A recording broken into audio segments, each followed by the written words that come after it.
Hey guys, Jonathan here, and in today's video, I want to show you how to build the West Coast Avengers from Marvel Comics. The West Coast Avengers #1 came out in 1985. I really love this debut issue, and it's really cool that the first foe they face off against is technically Ultron. So when it came to making the customs here, I wanted to go ahead and add Ultron as the villain. But not just that, if you look in the background, we've got the Cullen house from Twilight. Yes, I have renovated the inside to be the West Coast Avengers headquarters, which I'm really excited to show you that too. I want to give a big shout out to LEGO for providing the Cullen house for me to be able to do this with, and without further ado, let's get into the video. We'll be looking at the West Coast Avengers headquarters, as well as how to build the West Coast Avengers, so sit back, relax, and enjoy the customs. So first up, we'll take a look at Iron Man. In the comic, he's just returned from the chaos of Secret Wars, and he heads off to the West Coast to start his avenging again.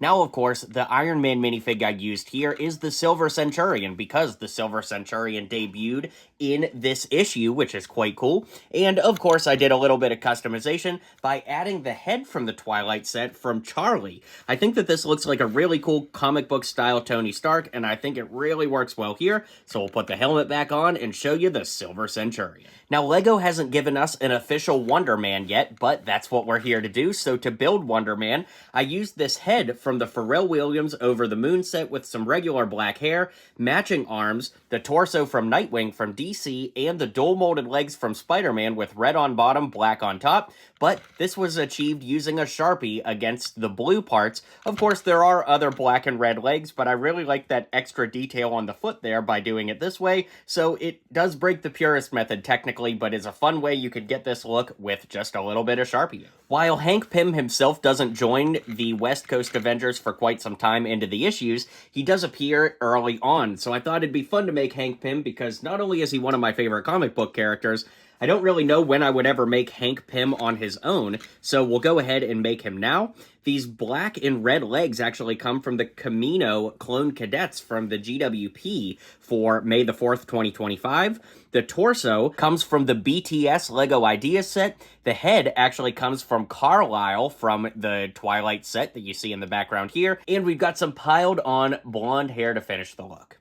Up next, we have Tigra, who's a little bit tricky to make in LEGO form because, well, LEGO's never going to make a figure or print that looks just like her, at least I would seriously doubt it, but we can get pretty close using the Tiger costume girl from the CMF series, so that gives us printed arms and legs and a really nice torso, which is great, but I switched out the hips for black hips to represent what we see in the comic a little bit more. She's just got some regular hair up top here in kind of that reddish tone, and the head comes from Monkey Kid, although there are a lot of different variations you could use, so I would say to use your imagination or whatever you have, but let me know what you think in the comments. Up next is Mockingbird, who's another one that's a little tricky to make in her outfit from this appearance, but I do think this turned out really well.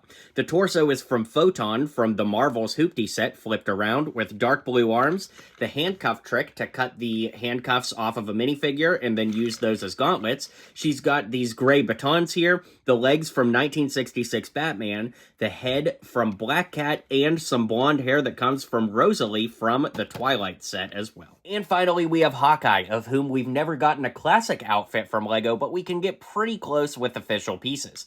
The printed arms, torso, and legs come from the Singing Bard from the CMF line, with, of course, a bow and quiver here that you could get from a lot of Hawkeye figures, or just regular Archer figures in general. If we lift the cowl up, you can see the head I used was from Edward from the Twilight set, and the cowl is from Batgirl from the LEGO Batman movie. I really liked using a lot of those Twilight minifig parts in this, so with that being said, we'll just go ahead and shout out Ultron here, who, of course, as I mentioned, is kind of the first big bad that the team faces off against. This Ultron comes from the Iron Man Mech vs. Ultron from 2025, and now that we've got the minifigs covered, let's take a look at the new mansion for the Avengers. Now, the Cullen house from LEGO is actually a pretty cool set in its own right. To be completely honest with you, I've never seen all the Twilight movies, but what is cool is it has a lot of neat play features, which I wanted to keep, like the roof being able to be removed.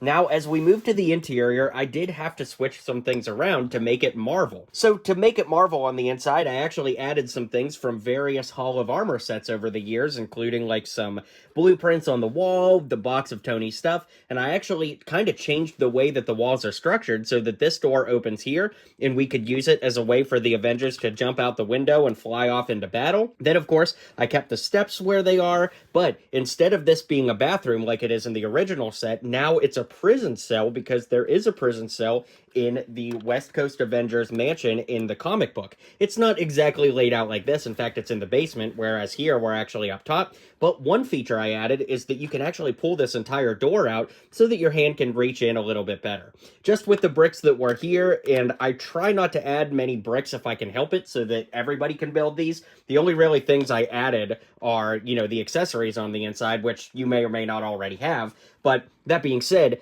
the way that things structured, I kind of had to leave the sink there with the mirror. I don't really know that you could do it any other way. So with that being said, that's our top floor, and we can lift this entire part off to see the next floor. So let's adjust the camera and do just that. So I actually didn't change a ton on this floor either. I did add a little Captain America shield schematic blueprint from a previous Hall of Armor set.